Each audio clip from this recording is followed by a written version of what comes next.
Dhanik Bharat Educational Institutions, Inter, IIT, JEE, NEET, admission opened. Breaking news చూస్తున్నాం. ఆమ్ ఆద్మీ పార్టీకి కోలుకోలేని ఎదురు దెబ్బ తగిలింది.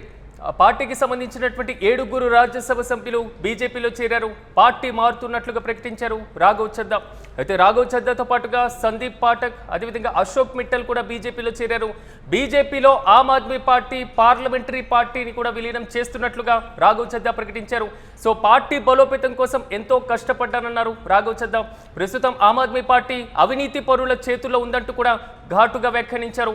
ఎంతో కష్టపడి పార్టీని ఈ స్థాయికి చేర్చామంటూ కూడా ఆయన కామెంట్ చేశారు. మొత్తం మీద ఢిల్లీ రాజకీయాల్లో సంచలనంగా మారుతుంది ఎంపీల యొక్క నిర్ణయం. 10 రోజుల క్రితమే అశోక్ మిట్టల్ ఇంటిపైన ఈడీ దాడులు చేపట్టింది. రాజ్యసభలో ఆప్ ఉపనేతగా కూడా అశోక్ మిట్టల్ నియమితులయ్యారు. నియమితులైనటువంటి కొద్ది రోజులకే ఈడీ ఎంట్రీ ఇచ్చింది. సో ఎంపీల నిర్ణయంతో మాత్రం ఒక్కసారిగా ఆమ్ ఆద్మీ పార్టీ కంగుతిందని చెప్పుకోవాలి. సో ప్రధానంగా ఢిల్లీ రాజకీయాల్లో ఒక్కసారిగా ఎంపీల పార్టీ మార్పు మాత్రం కుదిపేసేటువంటి అవకాశాలు చాలా స్పష్టంగా కనబడుతున్నాయి. మొత్తం ఆమ్ ఆద్మీ పార్టీకి రాజ్యసభలో 10 మంది ఎంపీలు ఉండగా పంజాబ్ నుంచి 7, ఢిల్లీ నుంచి 3 ప్రాతినిధ్యం వహిస్తున్నారు. కానీ ఇప్పుడు 2/3 వంతు అంటే ఆమ్ ఆద్మీ పార్టీ నుంచి 7 ఎంపీలు బీజేపీలో చేరారు.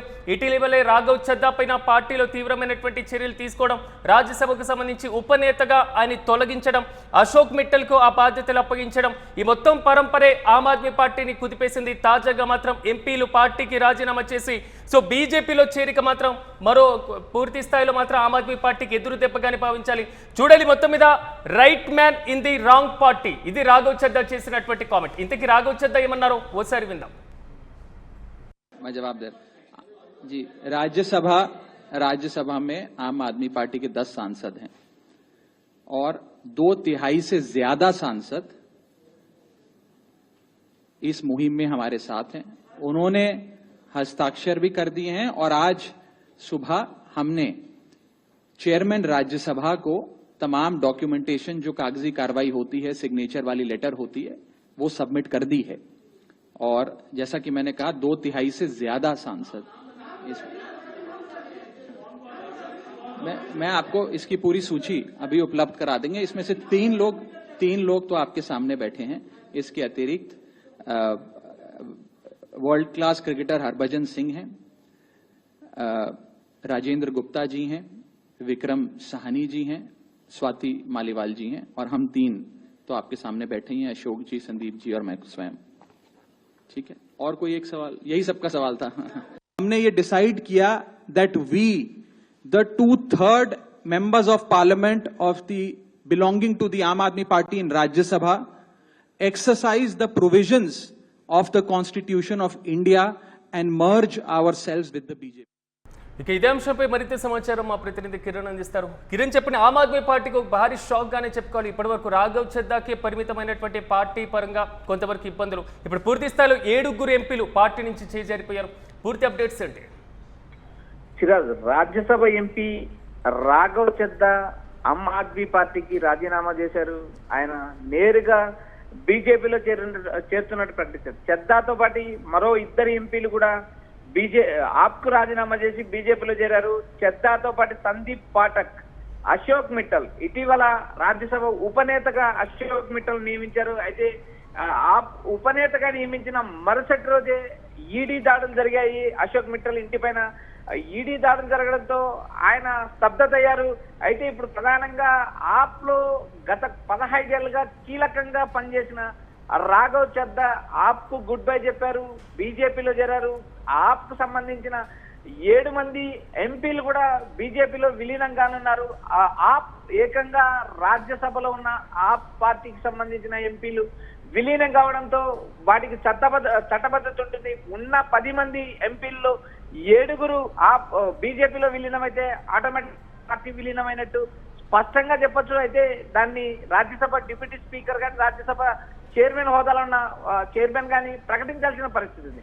అయితే కొన్ని నెలలుగా ఆప్ లో జరుగుతున్న వివాదం, చద్దా వర్సెస్ కేజ్రీవాల్, వీరిద్దరి మధ్య విభేదాలు పెరిగాయి. ఏదైతే కేజ్రీవాల్ జైలుకి వెళ్ళిన సమయంలో రాఘవ్ చద్దా ఎక్కడ కూడా నోరు విప్పలేదు. రాఘవ్ చద్దా బీజేపీ లైన్ లో ఉన్నారు. బీజేపీ ఇది ఎక్కడ కూడా విమర్శించలేదు. ప్రధానమంత్రి మోడీని విమర్శించిన నేపథ్యం లేదు. లిక్కర్ కేసులో దాదాపు కొంతకాలం లోపల ఉన్నప్పటికీ కూడా రాఘవ్ చెద్దా అటు ఆప్కు సపోర్ట్ చేయలేదనే ఒక తీవ్ర విమర్శ ఉంది. మరోపక్క రాఘవ్ చెద్దా దేశవ్యాప్తంగా తన ఇమేజ్ పెంచుకునే ప్రయత్నాలు చేశారు. ఏదైతే టెలికాం ఛార్జీల అంశం, ఏదైతే 30 రోజులకు ఉద్యోగులకు జీతాలు ఇస్తారు, 31 రోజు నెలకి 30 రోజులకు ఒకసారి 31 రోజులకు ఒకసారి ఇస్తారు. అయితే టెలికాం కంపెనీలకు 28 రోజులకే రీఛార్జ్ చేయడం ఏంటి? టెలికాం కంపెనీలకు ఉన్న ప్రత్యేకత ఏంటంటే ఆయన దేశవ్యాప్తంగా రీటైల్ ఛార్జ్ ఏదైతే రీఛార్జ్ పైన మొబైల్ ఫోన్ల రీఛార్జ్ పైన ఆయన ప్రశ్నించిన విధానం దేశవ్యాప్తంగా ఆకట్టుకున్నది. మరోపక్క ఎయిర్పోర్ట్లలో సీ సౌకర్యాల పైన కానీ దేశవ్యాప్తంగా ఉన్న పన్నుల విధానం పైన కానీ పలు రకాలుగా ఆపుకు సంబంధించిన రాఘవ్ చెద్దా పార్లమెంట్ లో ప్రశ్నించారు. అయితే కొన్ని పార్లమెంటుకు చేసిన సూచనలు బీజేపీ కూడా పాజిటివ్ గా తీసుకుంది, కొన్ని అమలు చేసింది. అయితే ఇక్కడ ప్రధానంగా ఎప్పుడైతే బీజేపీ రాఘవ్ చెద్దా అంశాలను పాజిటివ్ గా తీసుకున్న సమయంలో నేరుగా ఆప్కు ఆ అంశాన్ని జీర్ణించుకోలేకపోయింది. బీజేపీకి రాఘవ్ చెద్దా టచ్ లో ఉన్నాడనే అంశం తేటతెల్లం అయిపోయిందంటూ ఇప్పటికే అతిషి, ఢిల్లీ మాజీ ముఖ్యమంత్రి అతిషి, మరోపక్క సంజయ్ పాఠక్ కూడా ప్రకటించడం జరిగింది. కానీ కిరణ్, కొంతవరకు అంటే ఇలాంటి విధానాలు మీరు అవలంబిస్తున్నారు లేదా మొబైల్ రీఛార్జీలకు సంబంధించినటువంటి ఇష్యూ ఉంది అని తిట్టినటువంటి పార్టీలోనే రాఘవ్ చెద్దా జాయిన్ అవ్వడం ఏంటి? దానికి తోడు బీజేపీలో టచ్ లో ఉన్నారు అనేది ఆమ్ ఆద్మీ పార్టీ ముందు నుంచి చెప్తుంది. సో ఈ పూర్తి స్థాయిలో ఆమ్ ఆద్మీ పార్టీ దగ్గర ఇన్ఫర్మేషన్ ఉండే ఉపనేతగా తొలగించారనుకోవచ్చా? సిరాజ్, రాజకీయాల్లో రాజకీయ శత్రువులు రాజకీయ మిత్రులు ఉండరు. రాజకీయాల్లో కేవలం అవసరం అవకాశం ఈ 2 లైన్ల మీదనే రాజకీయాలు నడుస్తాయి. అందులో భాగంగా ఈ రోజు తిట్టిన పార్టీలో రేపు కండువా కప్పుకోవడం సర్వసాధారణంగా దేశవ్యాప్తంగా ఆయా రాజకీయ పార్టీలో చూస్తున్నాం, ప్రాంతీయ పార్టీలో చూస్తున్నాం, జాతీయ పార్టీలో చూస్తున్నాం.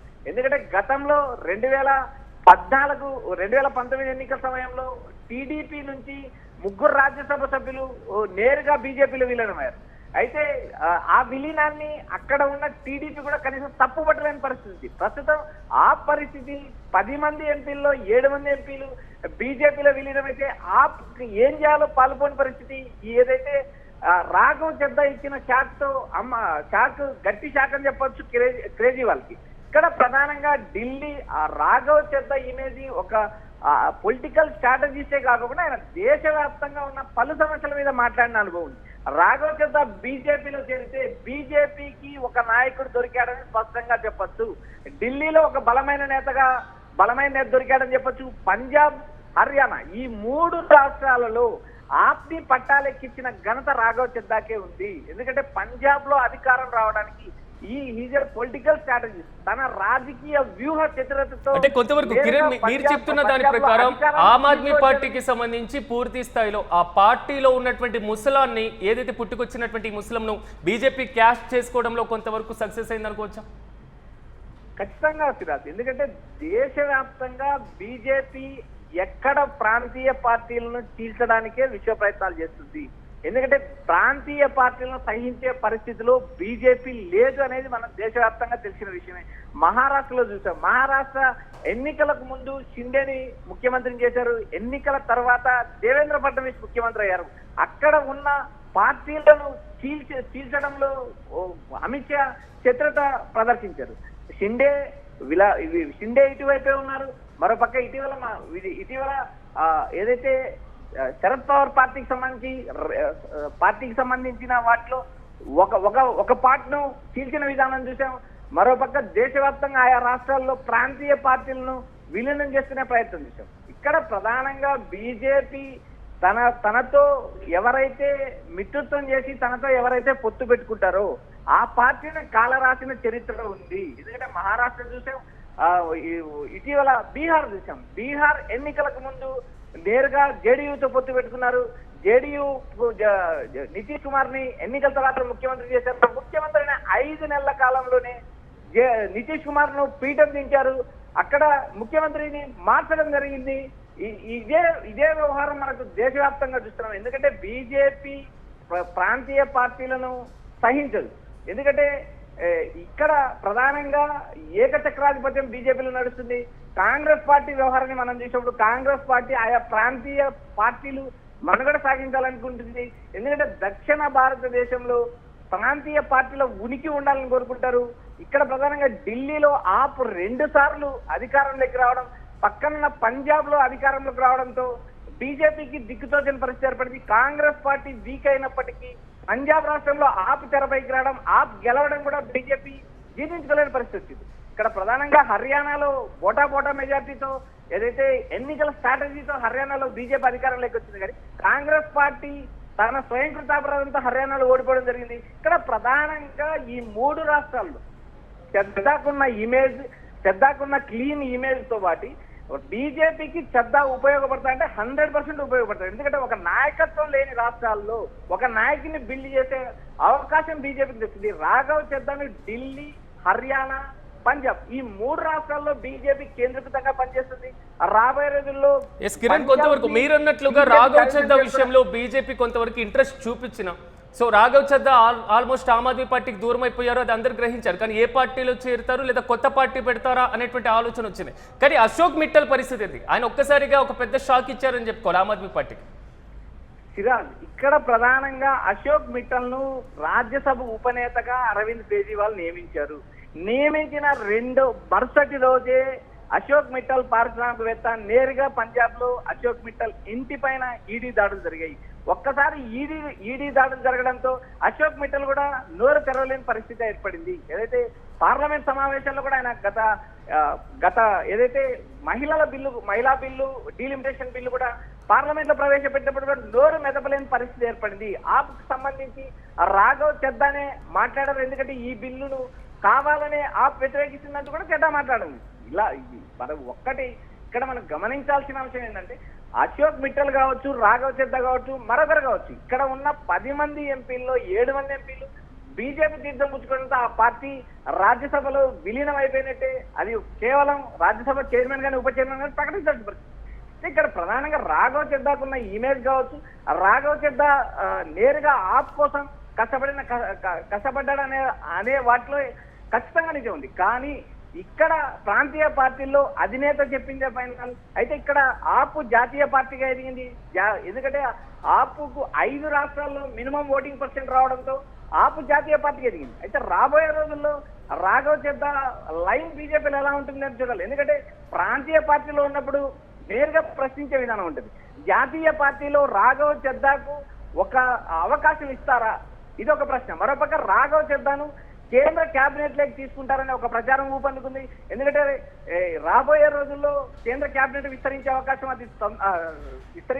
ఉంది. అతి తొందరలో కేంద్ర మంత్రివర్గ విస్తరణ జరుగుతుంది. ఆ విస్తరణలో పలు రాష్ట్రాలకు సంబంధించిన ప్రాంతీయ పార్టీలు కూడా అవకాశం కల్పించే పరిస్థితి ఉంది. అయితే ఇప్పటికే బీజేపీలో విలీనమైన రాఘవ్ చెద్దాకు కేంద్ర కేబినెట్ మంత్రి వస్తుందా లేక సహాయ మంత్రి వస్తుందా అనేది వేచి చూడాలి. అయితే రాఘవ్ చెద్దా విషయంలో ఆప్ ఏదైతే ఎక్స్పెక్ట్ చేసిందో, బీజేపీలో చేరతారని ఎక్స్పెక్ట్ చేసిందో, చివరికి అదే జరిగింది. అదే అంశాన్ని ఢిల్లీ మాజీ ముఖ్యమంత్రి అతిషితో పాటు AAP MP BJP AAP Rajya Sabha MP Sanjay Patil కూడా ప్రకటించడం జరిగింది. Siraj. Yes, right Kiran, thank you. మొత్తం మీద ఆమ్ ఆద్మీ పార్టీకి కోలుకోలేని ఎదురు దెబ్బగానే చూడాలి. సో బీజేపీలోకి ఆ పార్టీకి సంబంధించినటువంటి 7 రాజ్యసభ ఎంపీలు చేరబోతున్నారు. సో పార్టీ మారుతున్నట్లుగా ప్రకటించారు రాఘవ్ చద్దా. సో రాఘవ్ చద్దా బాటలోనే సందీప్ పాఠక్తో పాటుగా అశోక్ మిట్టల్ కూడా ఉన్నారు. ఇటీవలే రాఘవ్ చద్దా స్థానంలో రాజ్యసభలో ఉపనేతగా అశోక్ మిట్టల్ బాధ్యతలు స్వీకరించారు. కానీ దాని తర్వాత జరిగినటువంటి ఈడీ దాడుల తర్వాత ఆయన కూడా రాఘవ్ చద్దా బాటలోనే పయనిస్తున్నారు. మరోవైపు బీజేపీలో ఆప్కి సంబంధించినటువంటి పార్లమెంటరీ పార్టీ విలీనం కాబోతుంది. సో పార్టీ బలోపేతం కోసం ఎంతో కష్టపడ్డామంటూ కూడా రాఘవ్ చద్దా కామెంట్ చేశారు. ప్రస్తుతం ఆప్ అవినీతి పరుల చేతుల్లో ఉందంటూ కూడా ఆయన ఘాటుగా వ్యాఖ్యానించారు. ఎంతో కష్టపడి పార్టీని ఈ స్థాయిలో చేర్చామంటూ కూడా ఆయన కామెంట్ చేశారు. మొత్తం మీద ఈ ఎపిసోడ్ ని చూశాక ఢిల్లీ రాజకీయాల్లో సంచలనంగా మారుతుంది ఎంపీల యొక్క నిర్ణయం. మొత్తం ఆ పార్టీకి 10 మంది రాజ్యసభ ఎంపీలు ఉంటే వాటిలో 7 సో ఆల్మోస్ట్ పంజాబ్ నుంచి ప్రాతినిధ్యం వహిస్తున్నారు, 3 ఢిల్లీ నుంచి ప్రాతినిధ్యం వహిస్తున్నారు.